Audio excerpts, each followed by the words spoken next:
There's a specific feeling most people know but rarely name out loud. It's not quite fear. It's quieter than that. A low hum underneath an ordinary day, a racing thought at 11 at night, a tightness before a normal conversation, a restlessness that doesn't have a clear cause and doesn't go away just because you tell it to. Almost everyone carries some version of this, and almost nobody was ever taught what to actually do with it, beyond vague advice to relax or breathe or stop worrying. Instructions that don't work precisely because they don't explain how. Japan has spent generations building small, specific practices around exactly this feeling, not to eliminate it, but to work with a nervous system that's doing exactly what nervous systems do and give it somewhere to go. 9 of them. Each one small, each one grounded in something real, whether that's centuries of cultural practice or genuine modern neuroscience. Stay until number 6. Because number 6 explains why some anxious thoughts feel impossible to shake, no matter how many times you tell yourself they're irrational, and it has almost nothing to do with willpower. Let's begin.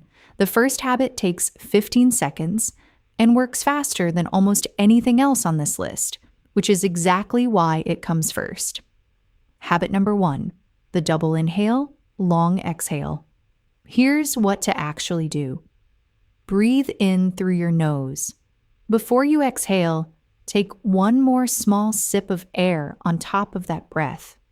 Then exhale slowly through your mouth, longer than the inhale felt. That's it. 1 cycle. This isn't a folk remedy. Researchers at Stanford studying respiratory patterns identified this specific sequence, sometimes called the physiological sigh, as one of the fastest ways to shift the nervous system out of a stress state in real time. Here's why it works so quickly. That second small inhale reopens tiny collapsed air sacs in the lungs called alveoli, allowing a fuller exchange of oxygen and carbon dioxide. The long exhale that follows directly activates the parasympathetic nervous system, the body's built-in brake pedal, through the vagus nerve. Your heart rate drops within seconds, not minutes, seconds. This is not a habit you build once and forget. It's a tool you reach for in the exact moment your chest tightens. Try it right now, actually, while you're watching this. 1 double inhale, 1 long exhale. Notice what shifts. Habit number 2 comes from a proverb most people outside Japan have never heard.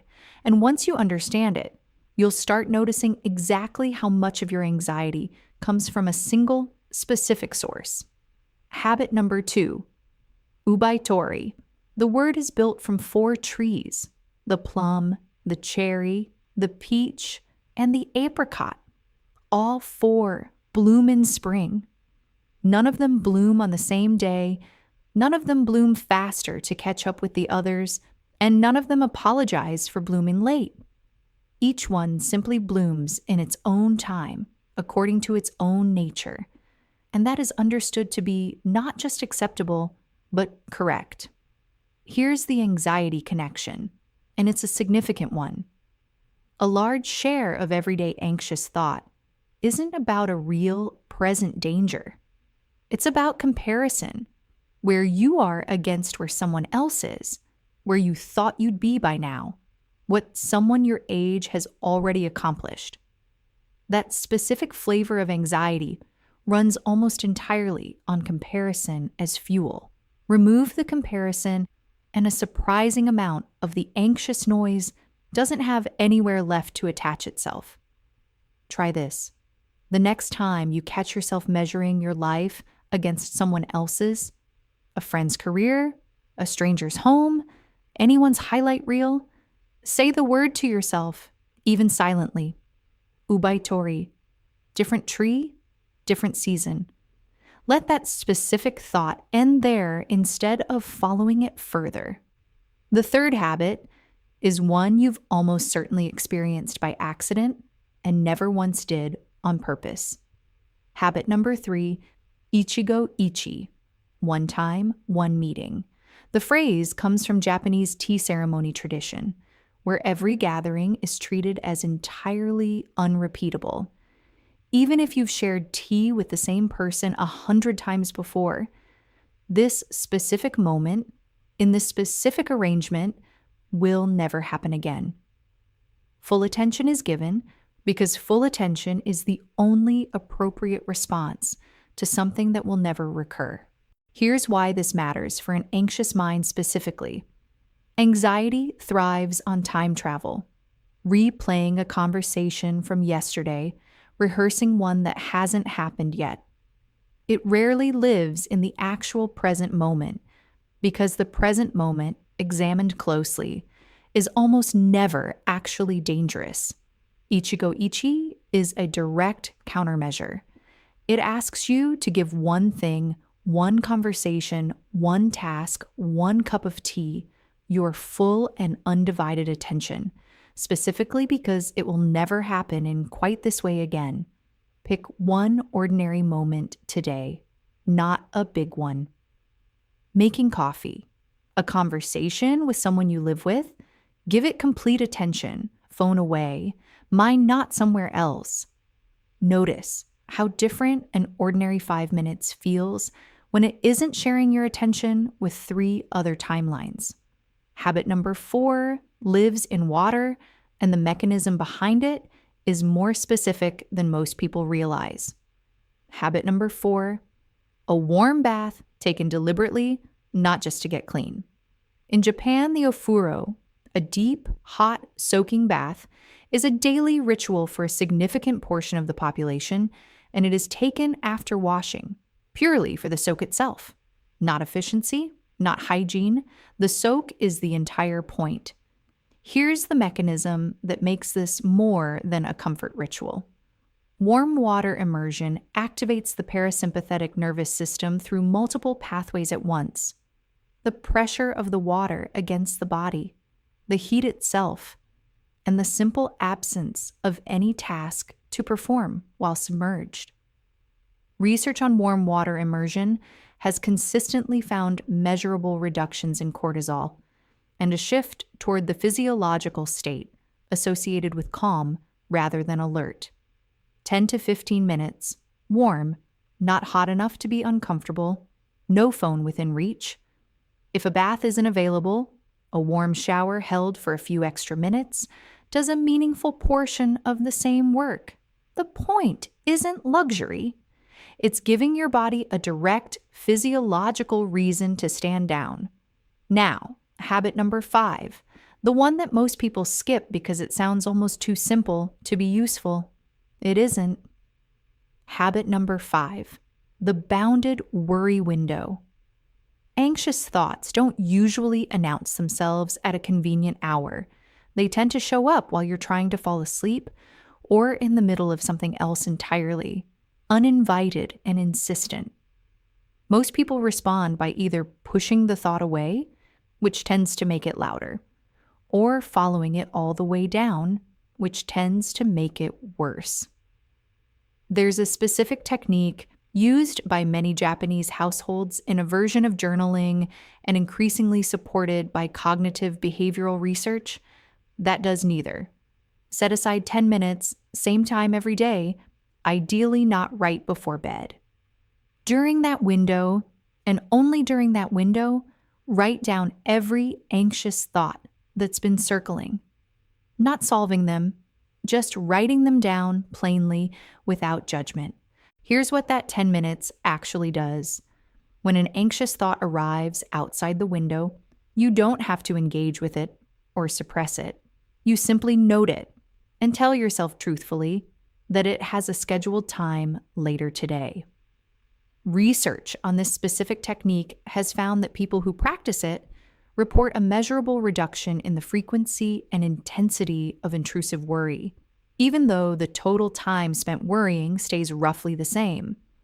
The mind, it turns out, mostly needs to know its concerns will be heard.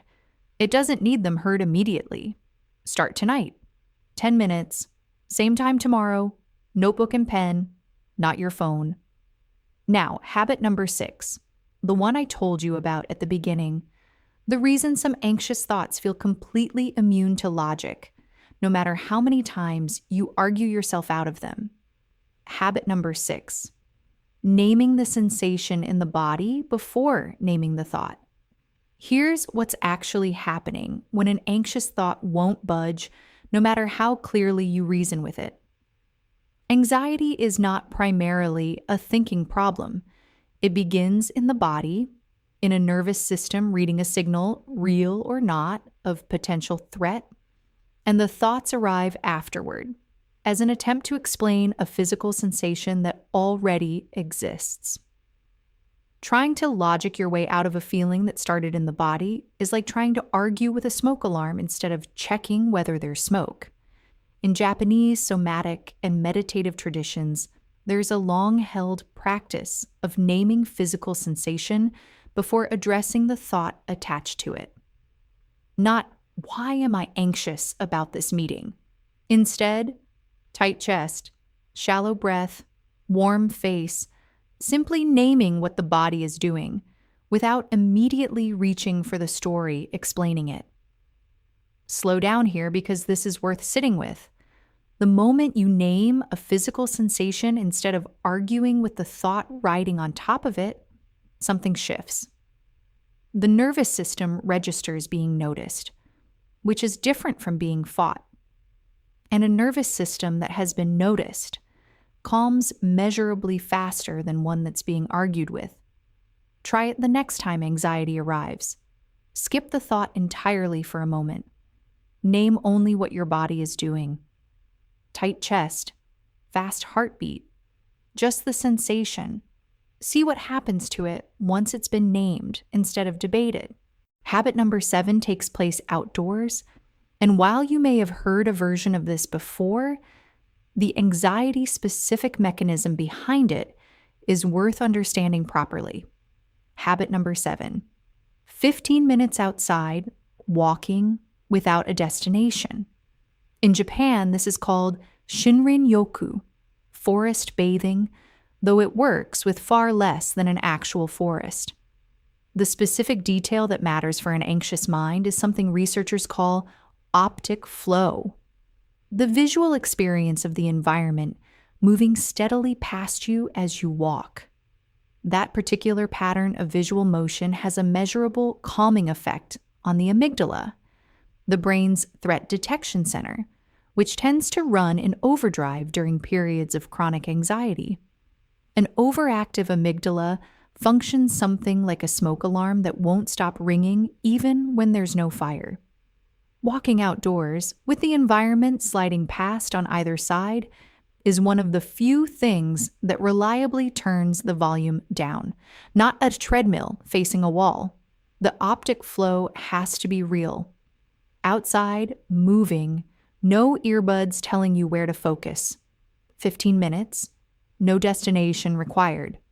Habit number 8 is about the last 30 minutes of your day, and it addresses a specific, common pattern almost nobody realizes they've built. Habit number 8, a screen-free descent into sleep. Here's the specific problem with anxiety and screens at night. It's not just the blue light delaying melatonin, though that's real. It's that scrolling in the last half hour before sleep floods an already tired nervous system with dozens of small, disconnected stimuli. A stressful headline, a comparison-triggering photo, an argument in someone else's comment section.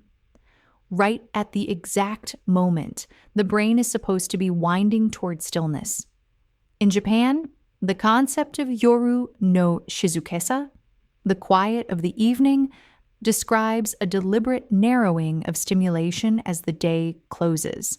Not meditation, not a strict rule, simply less, dimmer light, quieter sound, fewer inputs competing for attention in the final stretch before sleep. Put the phone in another room 30 minutes before bed. Read, stretch, sit with the warm bath from earlier, Do nothing in particular. Let the last half hour of your day contain less rather than more. An anxious mind that spends its final 30 minutes absorbing calm rather than chaos sleeps differently and wakes differently too. And now, habit number 9, the one that ties all 8 of the others together, and the one most people never think to do at all. Habit number 9, naming one thing that felt safe today. Not good, not exciting, safe. A moment, however small, where nothing felt urgent, nothing needed to be solved, nothing was asking anything of you. The warmth of a mug in your hands, a quiet 10 minutes in a parked car before going inside, the specific physical feeling of nothing being wrong for a moment. Here's why this particular question matters more than generic gratitude. Anxiety trains the brain to scan constantly for what could go wrong, an old, useful survival mechanism running at the wrong volume for modern life. Deliberately searching for a moment of safety each day is the direct counter-exercise. It's not about ignoring real problems. It's about giving the part of your brain that's constantly scanning for threat at least one piece of evidence every single day that safety also existed today. Before bed tonight, name one, just one. Say it out loud if you're alone, or write it down if you're not. That's the entire habit, and it takes less than a minute. Here's everything in one breath. The double inhale and long exhale. For the moment your chest tightens. Oubaitori, for the anxiety that comes from comparison. Ichigo Ichie, for pulling your attention back into the only moment that's actually happening. A deliberate warm bath, for giving your body a direct reason to calm down. A bounded worry window so anxious thoughts know they'll be heard without needing to interrupt your whole day. Naming the sensation before the story, because anxiety starts in the body, not the mind. 15 minutes outside, for an amygdala that's been running too hot for too long. A quieter last 30 minutes before sleep. And one safe thing, named every night, as evidence for the part of you that's always scanning for danger. None of these require a diagnosis, a program, or a complete life overhaul. They require noticing tonight which one your life is actually missing. One honest note before we close. Everything in this video is general information about habits and nervous system regulation, not a substitute for support from a mental health professional. If anxiety has been sitting heavier than what we've talked about today, if it's been affecting your sleep, your relationships, or your daily functioning for a while now, reaching out to a therapist or doctor is a genuinely good next step. And there's no version of that which means you've failed at managing this on your own. Now, before you close this video, look at that list of 9. Which one is your nervous system most missing right now? Tell me the number 1 through 9 in the comments. And if you want, tell me what it felt like reading it, because naming it, even just in a comment, is already the first habit on this list in action. If this helped even slightly, share it with someone who's been carrying that quiet hum longer than they've ever said out loud. They might be one small habit away from a nervous system that finally gets to rest. I'll see you in the next one.